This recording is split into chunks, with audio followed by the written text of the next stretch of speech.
Please be seated.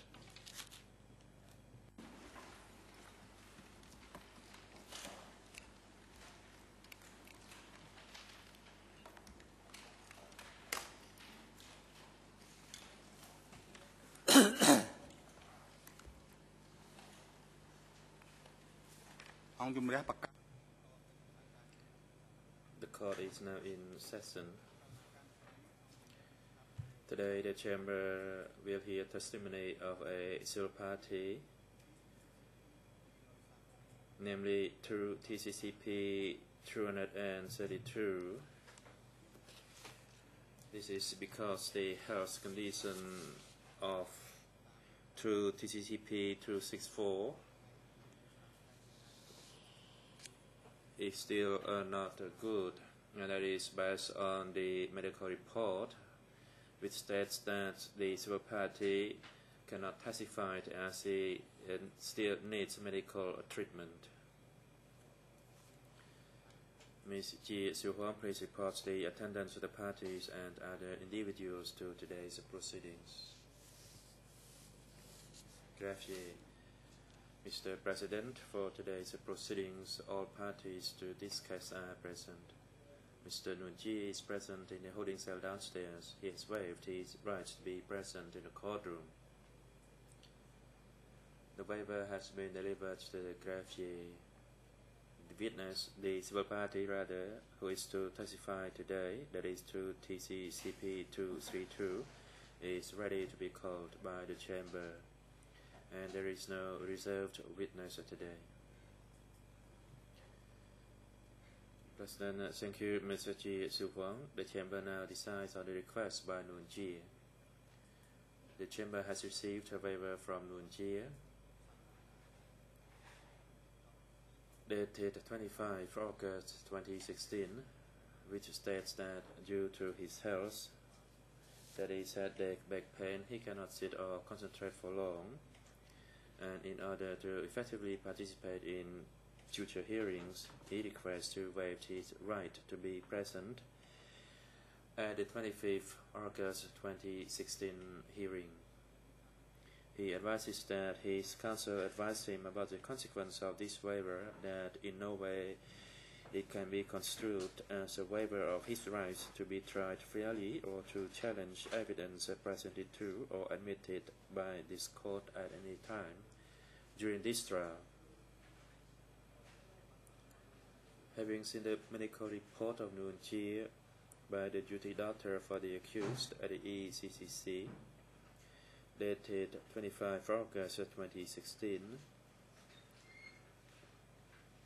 which notes that Nguyen Chi has a chronic back pain and it becomes severe when he sits for long, and recommends that the chamber shall grant him his request so that he can follow the proceedings remotely from the holding cell downstairs. Based on the above information and pursuant to Rule 81.5 of the ECCC internal rules, the chamber grants Nguyen Chi his request to follow today's proceedings remotely from the holding cell downstairs via an audio-visual means. The chamber instructs the AV unit personnel to link the proceedings to the room downstairs so that Nguyen Chi can follow. That applies for the whole day.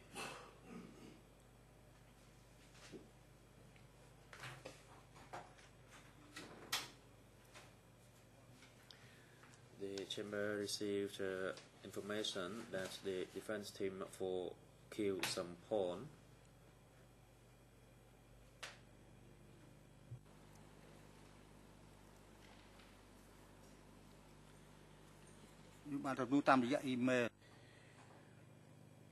from the defense team for Kieu Sampon via an email that they want to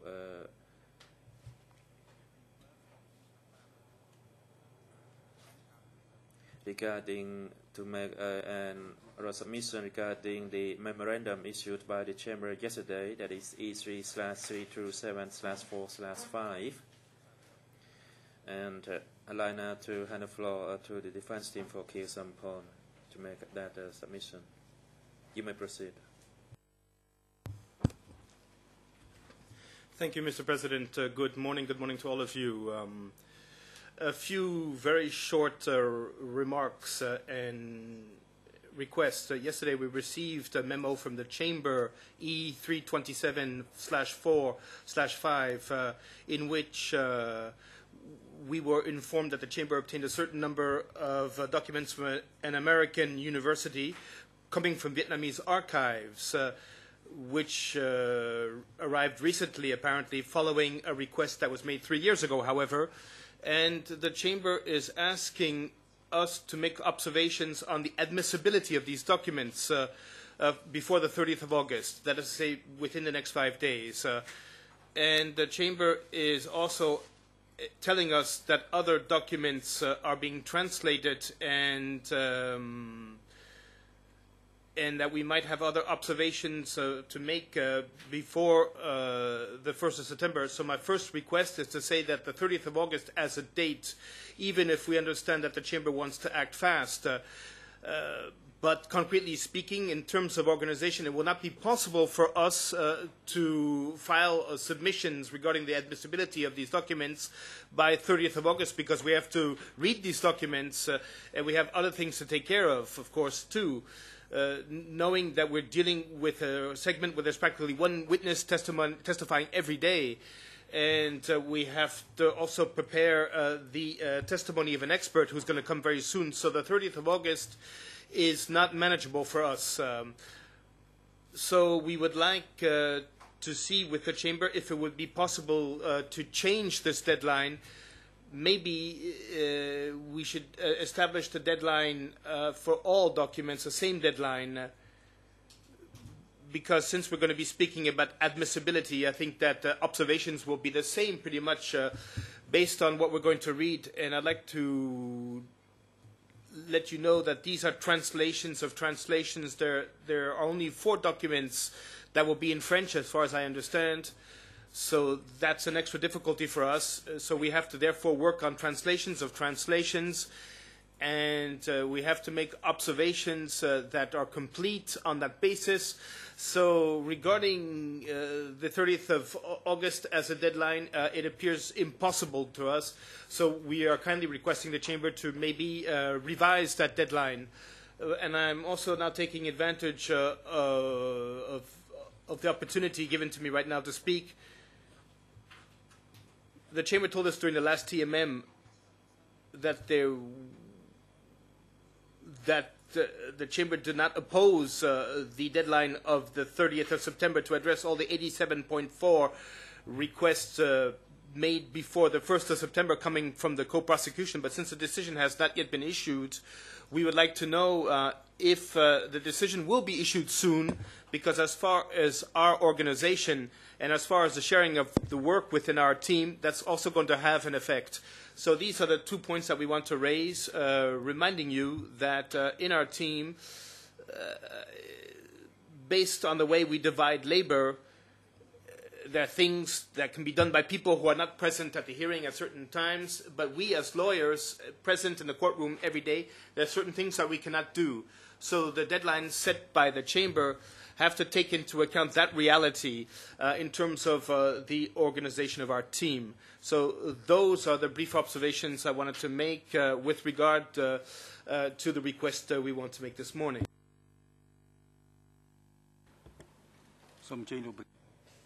Co-prosecutor, you have the floor. Good morning, Mr. President. Good morning, Your Honors. Good morning to all parties. We do not have much to say. We are going to rely on the Chamber's wisdom regarding the request to postpone the deadline for the observations relative to the documents coming from Vietnam. Whether it be 30th of August or 15th of September, in both cases we will rely on the Chamber's wisdom as far as we are concerned. I simply would like to signal to the Chamber that it might be necessary to review the table that provides the detail of the different documents that are annexed. because as far as I see, there are a certain number of documents that do not correspond to the annexed elements. So we have problems in particular with regard to document 5E327/4/5.1. The list in the table does not seem to correspond to the English ERNs, which should be annexed. In any case, the title does not match. And it's rather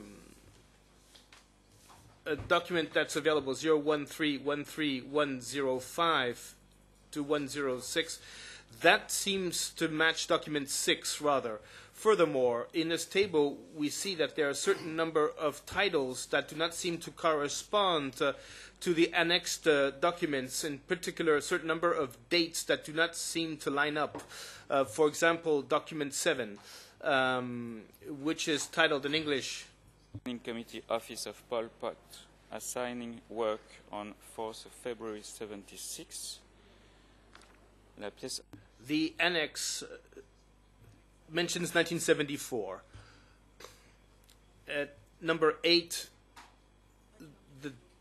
the document, it does not seem that the annex matches with the document either. And number 10, the title of the document 70, from the 1st until the 5th of October of 1979. And in reality, when we open the document, we see that it's October 1975 and not October 1979.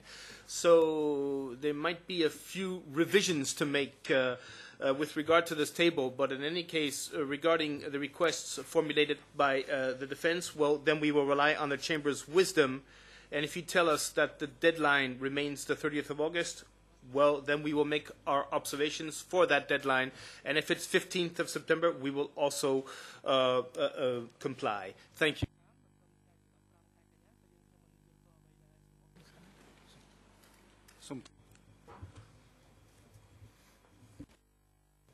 You have the floor. Thank you, Mr. President. Good morning to all of you. No specific observations coming from the civil parties. We will rely on the Chamber's wisdom.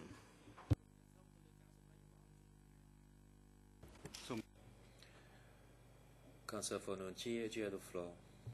Good morning, Mr. President, judges and parties. Just to quickly say that we second the Kusampan team's request. We are in the same position. For us, it's just a logistical impossibility at this point to be able to file these responses in time. My team's given me a list of the things that we have to do. We have one filing duty on Monday, 2 on Wednesday, a list of documents for an expert on Wednesday. The prosecution filed 2 filings this week, which we'll need to respond to as well in a short time. And we have any number of other things to do.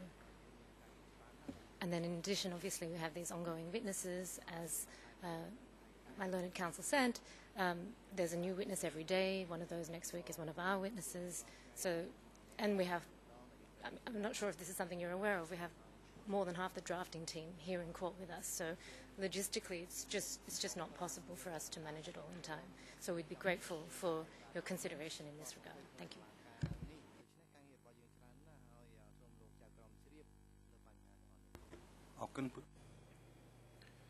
Thank you, all parties, for your observation. Court officer, please ask a civil party through TCTP 232 into the courtroom.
Before we begin to hear testimony of the civil party, the Chamber notes that the civil party has been interviewed in an ongoing investigation in a separate case. The International Co-Investigating Judge put the civil party into Group A amongst the three groups in his memorandum E319/35 and requests that pseudonyms shall be used to refer to the civil party in order to maintain the confidentiality of the ongoing investigation, and the Chamber deems such limited measure is appropriate according to the law. And the Chamber also notes the publicity of the hearing as well as the integrity of the ongoing investigation, and parties are reminded to adhere strictly to the memorandum E319/7 in relation to the use of disclosure materials from other cases. And Mr. Civil Party, in the proceedings before this chamber and in accordance with the request by the co-investigating judge, you only shall be referred to by pseudonym, that is through TCCP 232, and generally parties will refer to you as a civil party.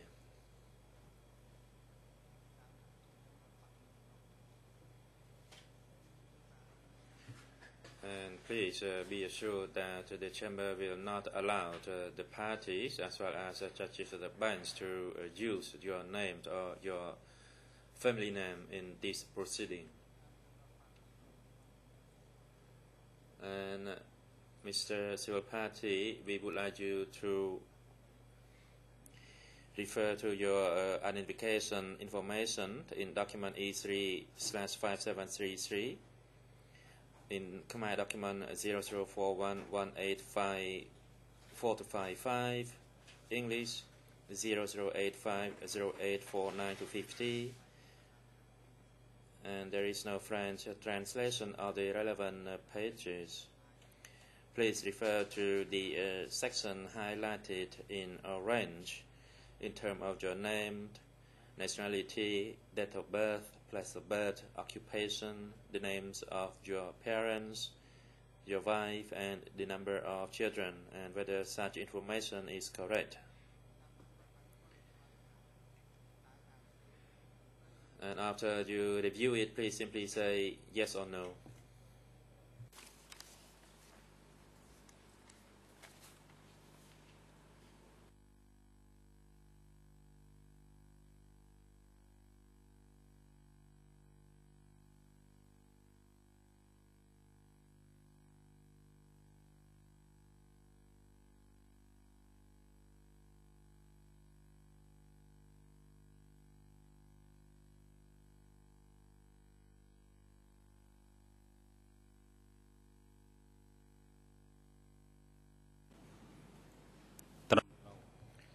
Civil Party, the information is correct, Mr. President.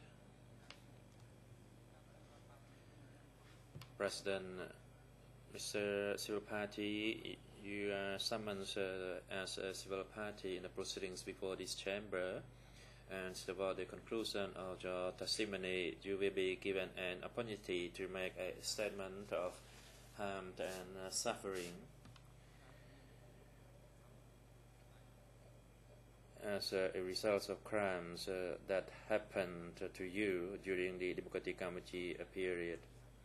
And Mr. Civil Party, have you been interviewed by OCIJ investigators? If so, how many times, when, and where?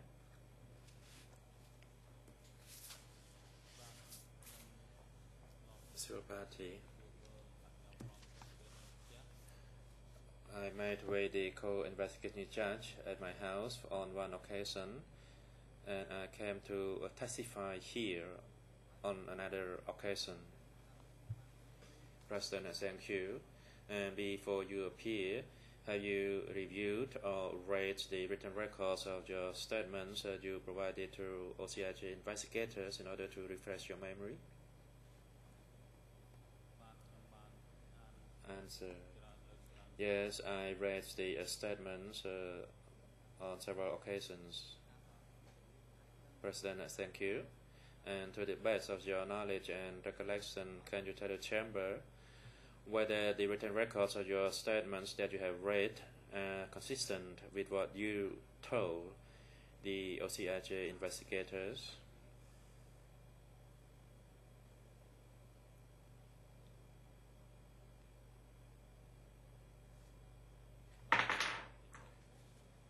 Answer yes, they are. President, thank you. Pursuant to Rule 91B of the ECCC internal rules, the Chamber hands the floor first to the lead co-lawyers for civil parties to put question to the civil party. And the combined time for the lead co-lawyers and the co-prosecutors are 2 court sessions. You may proceed. Thank you, Mr. President. Good morning, civil party. I'm going to put questions to you this morning on your wedding during the DK period. And I'm going to start with this first question, which is, were you married during the DK regime?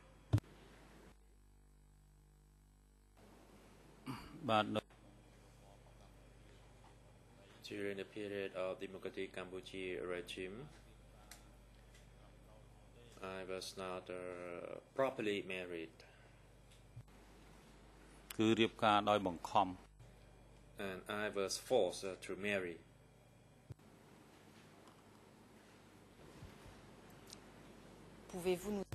Can you tell us where this forced marriage, as you said, took place? In which commune, which district, and which province?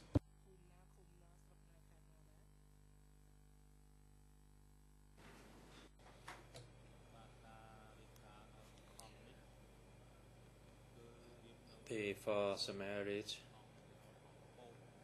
took place at Ong Pon in Prayampek village, Sronga commune, Triang district, Takeo province.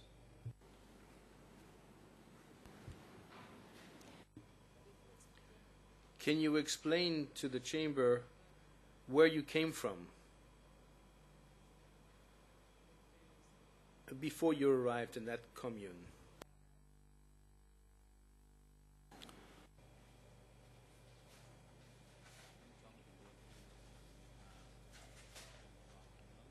I'd like to inform the council that arrived in the commune, but I was already part of the district mobile unit.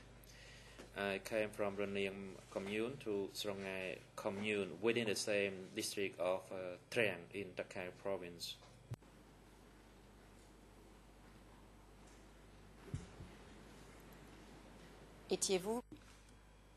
Were you considered as a new person, someone from the new people? Yes, I was considered a new person.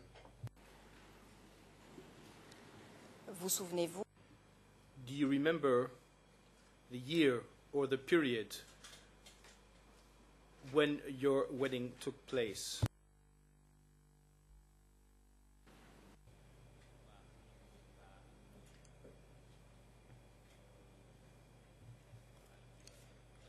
I got married in around mid-1978.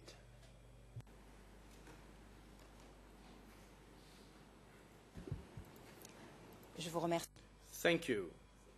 When you were questioned by the OCIJ, and I'm referring here to document E3/4611 at answer number 6 in all 3 languages, you said that you got married at the end of 1978.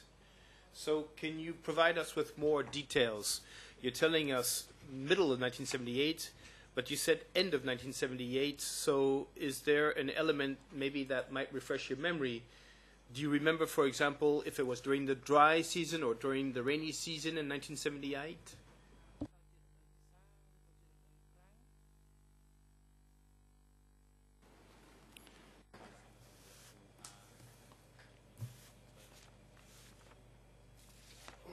When I was forced to marry. It was the start of the rainy season. There was some water in the rice field at that time.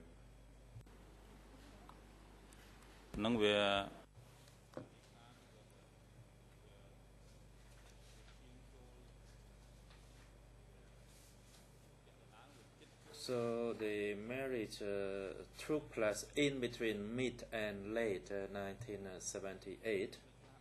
Although I cannot recall the exact month, as it happens 37 or 38 years ago, and currently my memory does not serve me that well.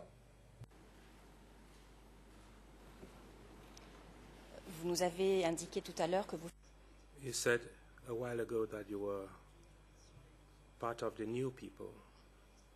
What was your occupation before the liberation of the country in April 1975?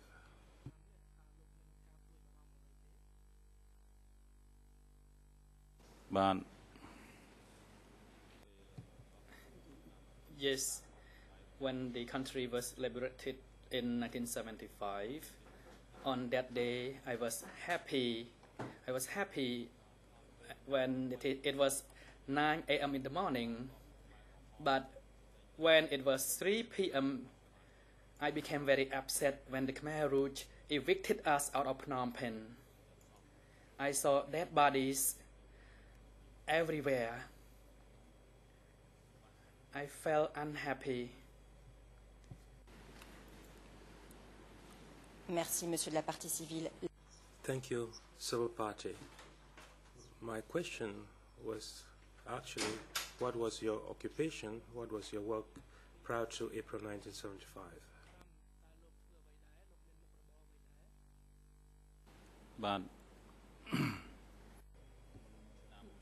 Before 1975, I was a student at Takeo High School, and later on I became a policeman in Phnom Penh. The office was based at the Chatamuk Town Hall.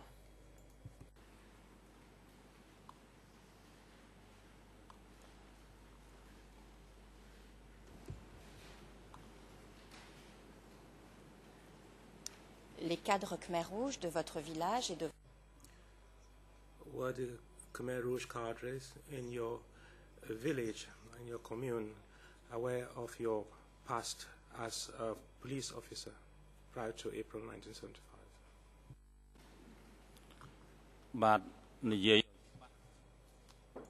Concisely speaking, before 1978-75, said the witness, the Khmer Rouge cadre were not aware that I was a policeman. They only knew that I was a student and a monk. If they had aware that I was a policeman, I would not come to testify today.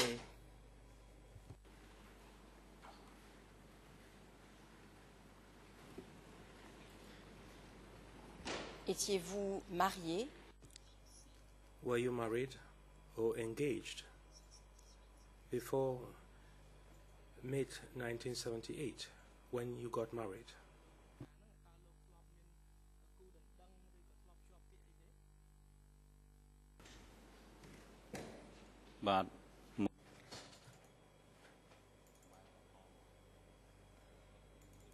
Before the Khmer Rouge required me to get married, I had been already engaged. I had a fiancé. We loved each other so much. We were prepared to get married. But the circumstance did not allow us to do so, because the Khmer Rouge did not allow me to get married to my fiancé. Pouvez-vous parler de votre fiancée? Can you tell the court about your fiancée? What was her name? When did you meet her? And was she with you in that village and commune in 1978? And had she been with you before then? បាទខ្ញុំអាចរៀប Yes, I can elaborate on this. The woman was an orphan, but she had a business skill. Because I was a student at the Takao High School, and I noticed that she had business skills, I loved her, and I proposed to her parents and relatives. Her parents and relatives agreed to my proposal. We loved each other, and we became engaged, and we loved each other with our heart. Whenever we had food, we would share with each other. We hoped that in the future we would live together as husband and wife.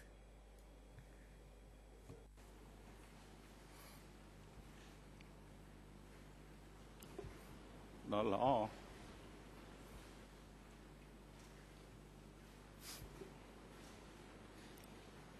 Était-elle avec vous dans le même village?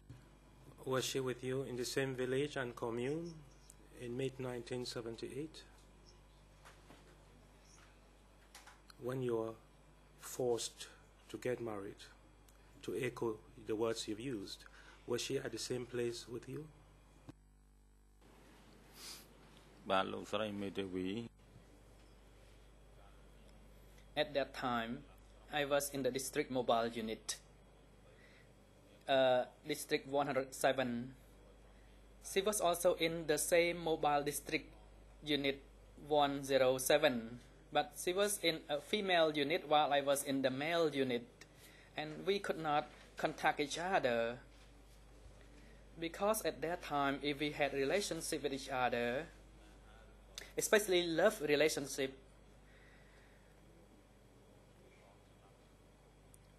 the unit chiefs would not spare us.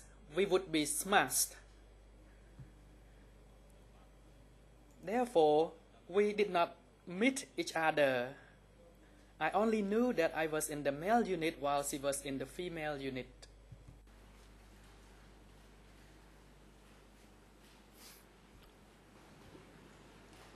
Pouvez-vous expliquer à la Cour comment...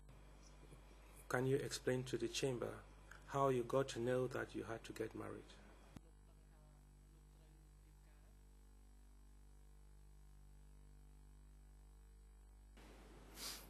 ខ្ញុំសូមជម្រាប I was aware of my marriage because at that time the Vietnamese soldiers attacked Takao province. They entered about 40 kilometers into our territory, and they considered me as having good biography because when I worked hard carrying us. They saw I had a thin physical appearance. It was a bony figure. The chief of the unit said that, "Comrade, you are mature now. Angka want to arrange family for you." I was quiet when the unit chief told me like that. I did not dare to refuse.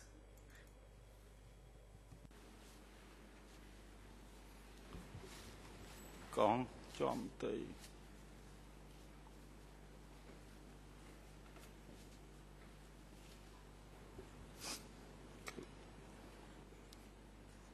ខ្លាចគេរក I was scared.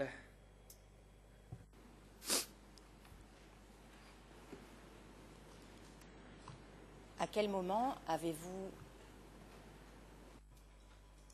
When did you hear of the existence of the person who was going to be your wife?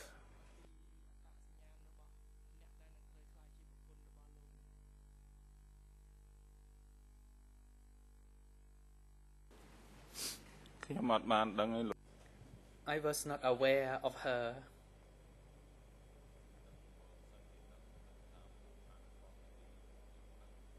Only the people in the female unit would know about that. As for the people in the male unit, they did not know anything about that. I would like to tell about an event. One day, they placed 10 men from the male mobile unit and 10 women from the female unit to stand in opposite to each other. And when the men smiled and talked to the women, the men were taken away and smashed. So we did not dare to talk. We only focused on our work. Even the women were our siblings, we would not dare to talk. We would not dare to talk to them because the militiamen would arrest us if they saw us talking to women.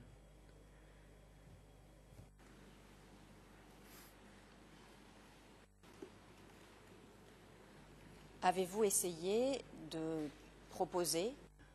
Did you try to propose as a wife your fiancé who was with you in the mobile unit?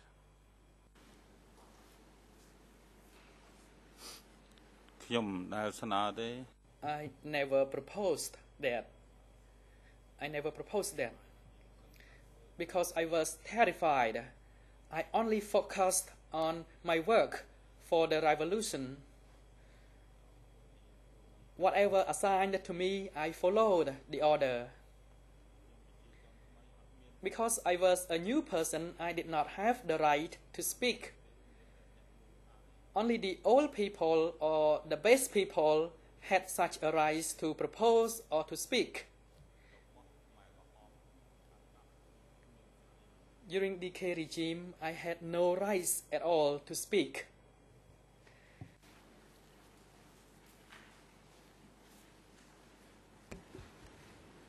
Vous nous avez indiqué tout à l'heure ne... You stated a while ago that you had not known the identity of your wife before your marriage. Can you explain to the chamber when you met your wife and when it was explained to you that she was going to become your wife indeed?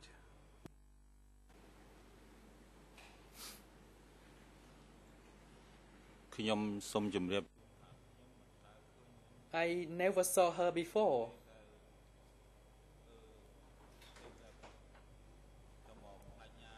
When they require us to march with each other and to commit to each other, I was the 42nd corporal.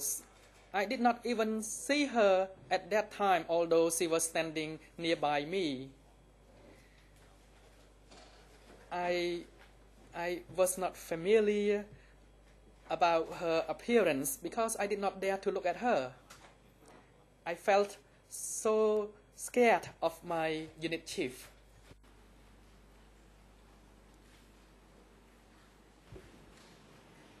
Merci, Monsieur la partie civile. Thank you, civil party.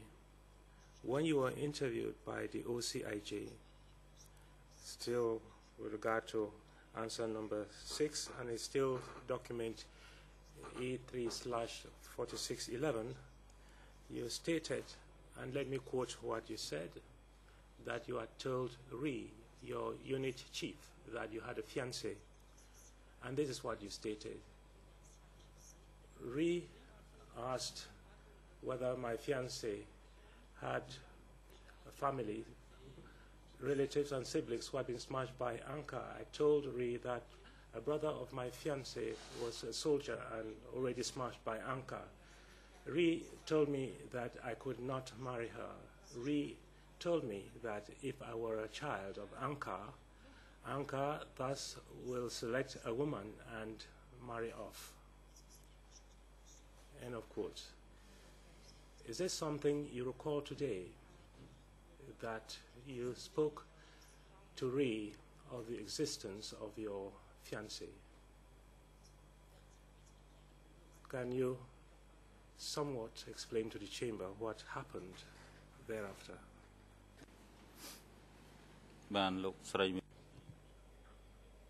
Yes, I can tell the chamber. When Unit Chief Ree called me to meet him while I was carrying the earth from the higher area to the lower area, his messenger came to call me that the unit chief wanted to meet me. I put the basket down and I went to meet him. The unit chief asked me, "Comrade, do you want to get married?" I answered, "It depends on you, brother." Then Ree continued the question, "Comrade, do you have a fiancé?" I answered, "Yes, I do." He asked, "Where is your fiancé?" I answered, "She's in the same village with mine." He asked, "Does your fiancé have any relatives who were smashed by Angkar?" I said, "One of her brothers was smashed by Angkar." Ree then asked me another question. If Angkar smashed members of her relatives, you cannot get married to that woman. Some days later, you would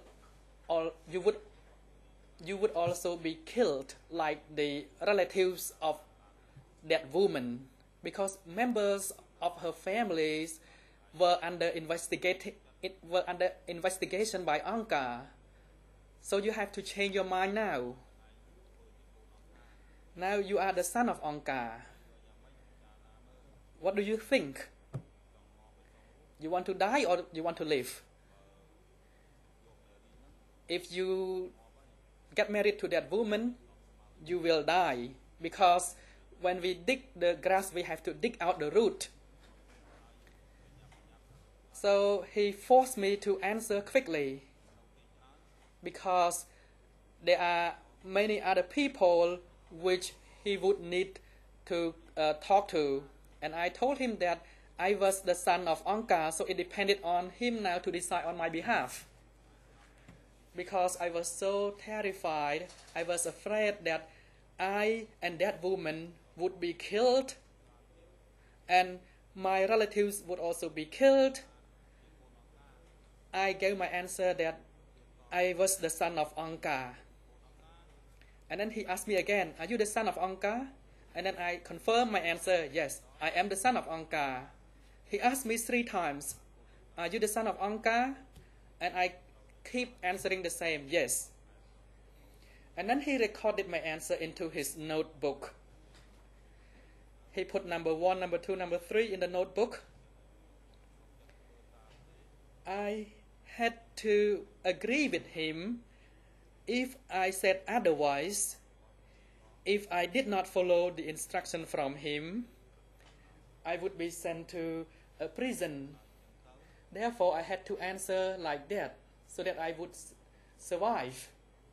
That's my answer. Je vous remercie de cette précision. Thank you for these explanations.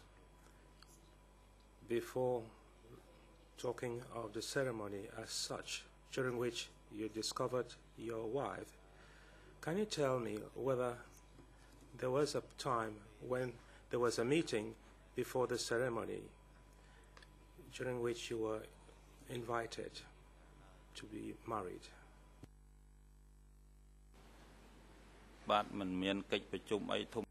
No, there was not any important meetings. They simply called about 3 or 4 males and they told us that, comrades, you are mature now, so I will arrange marriage for you because you do good jobs. And that's what they said to us, because we were so overwhelmed with our work, with digging canal and carrying earth. They told us that you did good work. In the near future, we will arrange marriage for you. Je vous remercie. La raison... Thank you. The reason why I'm putting this question to you is that in your supplementary information sheet, E3/4612, the ERN in French is 00938428, in Khmer 0058074627, and in English 00861858. It is stated as follows, and I would like to know whether it tallies with what you can remember or not. This is what is stated in the document. One day, the unit heads, Put and Re, summoned me to attend a meeting attended by 50 men and 50 women. The unit head, Put, said that we were Anka's children and that we had reached the age to be married. Anka will marry you. You have to respect Anka's decision. If you refuse, you will be exterminated as those from Sector 33. And it is stated in the document that that happened 3 days before the day of the marriage. We did not know who was going to get married to whom. Civil party, my question to you is as follows. You have referred to a meeting with 3 or 4 men. In this document, mention is made of 50 men and 50 women. Mention is also made of an example given by Put and Re regarding Sector 33, and you stated that that meeting was held 3 months before the marriage. Does this refresh your memory? Is it in line with what you can recall today? What do you have to tell the chamber?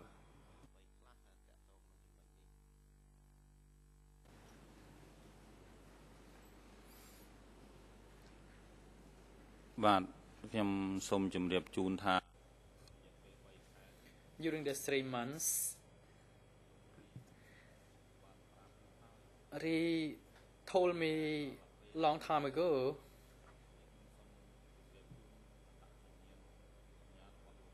but I would like to tell about the identity of Comrade Put.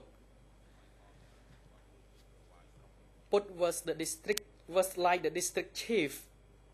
He was in charge of the youth group in my district during that time. He said that the 50 couples, 50 male, 50 females, you are all the children of Angka. So you have to obey Angka. He said so during the commitment at the marriage ceremony. Put said that because you are the children of Angka, you are not allowed to reject. Because he raised an example of what happened in Sector 33 in Kampong Speu province, where the woman had an ugly husband and the handsome man had an ugly woman. And the beautiful woman prayed to a nectar for her husband to die. And the handsome man prayed to the nectar for his wife to die. And when the chief of Sector 33 were aware of this, he said that if all of you followed the examples of those people in Sector 33, you all would be smashed. So both the beautiful ones and the ugly one would be smashed if you follow the examples of those people. I was also aware of this incident because when I went into the forest in that area, I saw skeletons of human beings. I thought that those skeletons belonged to the males and females who were killed.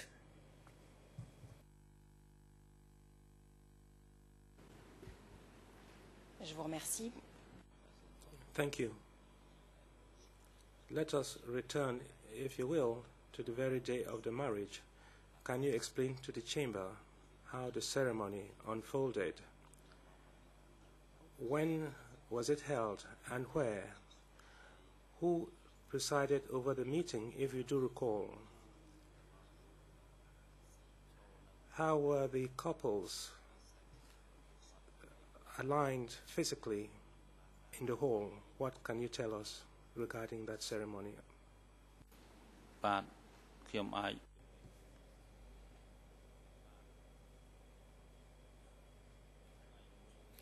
One day at night time,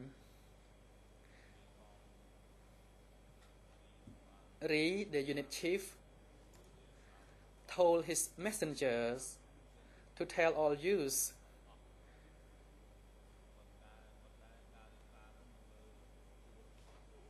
but the marriage ceremony took place on a hill called Ta Ang Pon in Predopek village of Takao province. They built a long makeshift cottage and another small makeshift cottage for Put and the unit chief of the unit chief of the female units. I was not aware of the leader of the female unit. I was only aware of Put. They call 50 males to stand in lines according to numbers from 1 to 50, and they educated the men that today all of you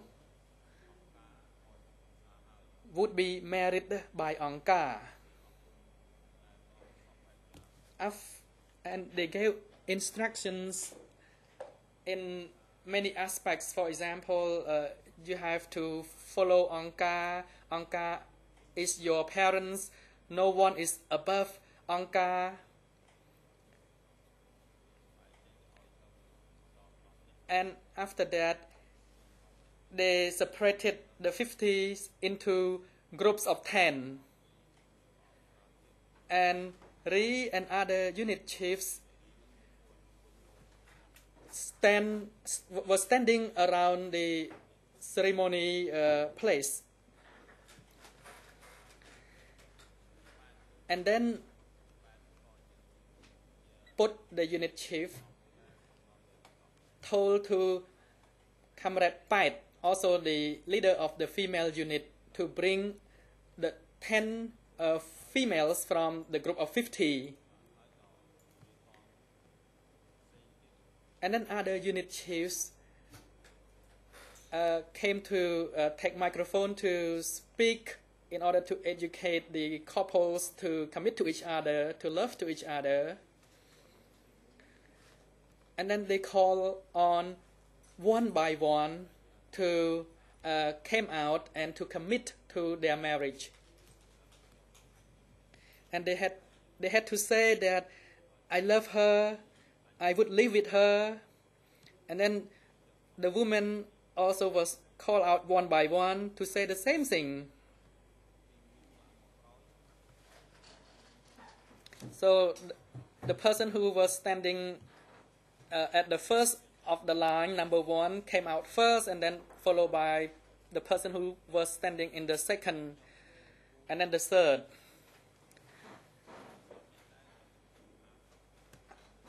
I was in the 40 seconds couple when it came to my turn, I also came out just like those people who did it before me. Among the groups that were marched by Angkar, some of them got their loved one. Perhaps they had good biography that they were marched with their loved one. As for me, I did not know about my spouse. I did not dare to look at her face. When it came to my turn, I came out and made a commitment that I thank Angkar. Angkar is my parent. I will follow whatever Angkar ordered me to do. And the chief of the unit ordered the other couples to make the same commitment, to make the commitment short and precise, just like mine.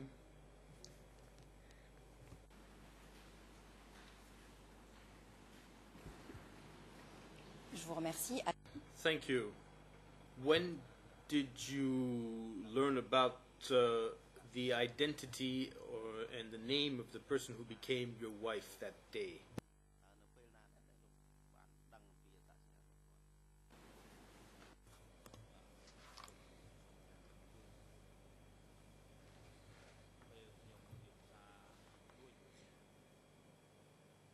After I got married, the unit chief sent us to our respective units.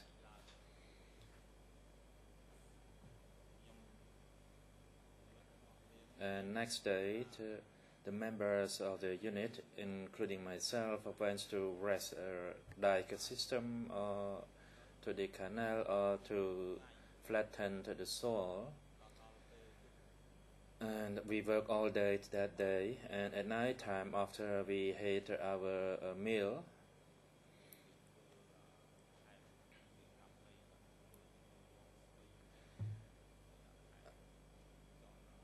and they made some beds for vegetable, and Bree told us to stand along those beds, and so I did. And this female bed brought along our wives to the rows where we were standing. Then they instructed us to go together and to find a place to sleep.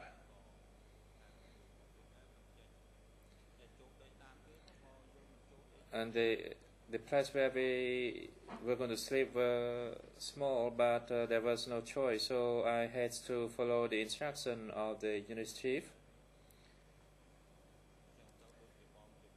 And I then slept there together with my wife, but we considered one another as siblings, and I did not touch her. And of course, during the regime, we were all emancipated.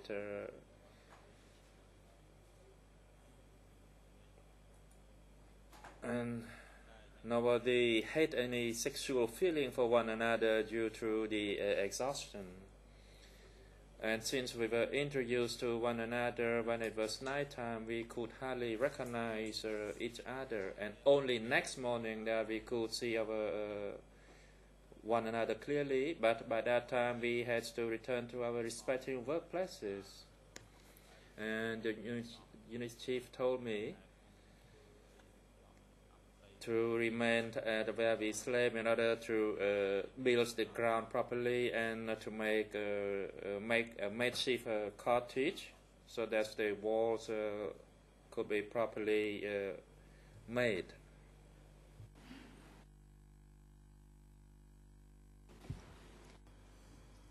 Thank you for these specifications. I'd like to backtrack a little bit now and have you react on the wedding ceremony.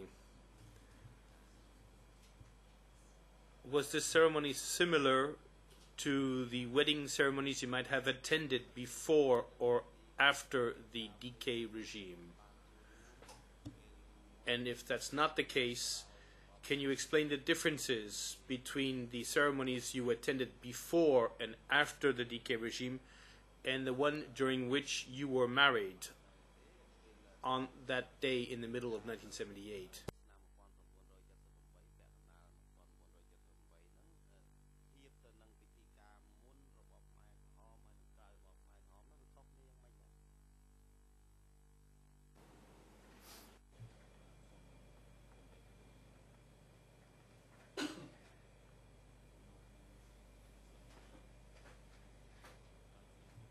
During the previous regimes, that is the regimes of Samdech Sihanouk and the Tribunal regime, the marriage ceremonies were so contrasting to the one that I did, because during those regimes the grooms has to go and ask permission from the bride's side by making an offering, abundance of offering, and so there had to be a band to go along, and there had to be attendance and participation from the relatives who would come to bless them.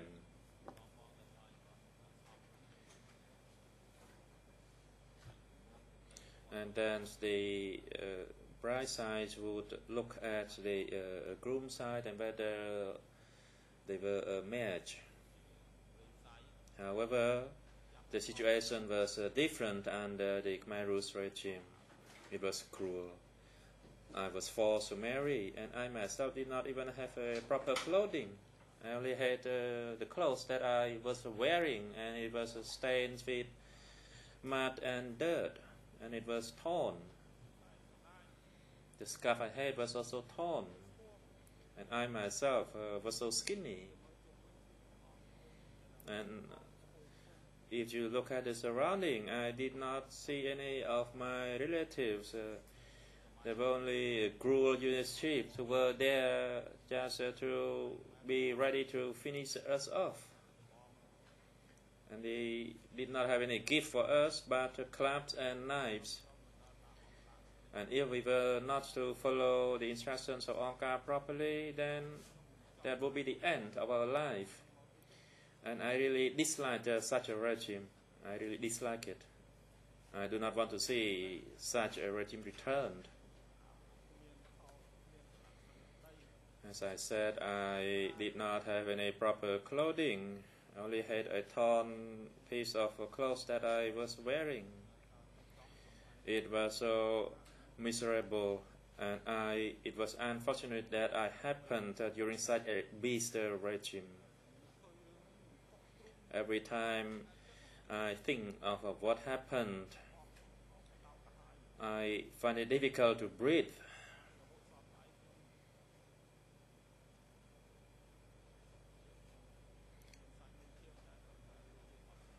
And that put a lot of stress on me emotionally and physically.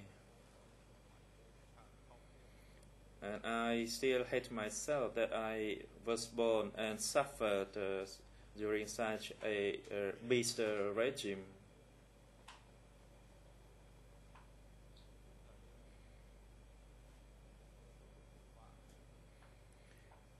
Although the marriage took place, it was out of force. There was no love involved at all. And it was organized according to their own thinking. I was part of the new people, and we were under constant surveillance. We were treated so inhumanely. And I do not know what else I can say from what I had just said. Materially, it was so scarce for us, and physically, I was so emaciated. During the regime, I can survive. I looked healthy. That's all I can say now.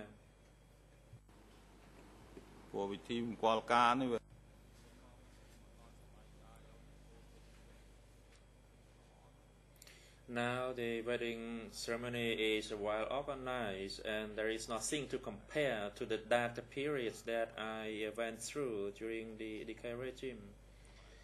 It was like we were living in hell. Physically, we looked so miserable, and our face was so pale. Everybody looked so emaciated. You could see actually blood veins all over the body.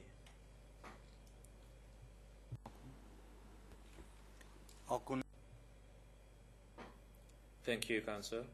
The chamber will take a 20-minute break from now.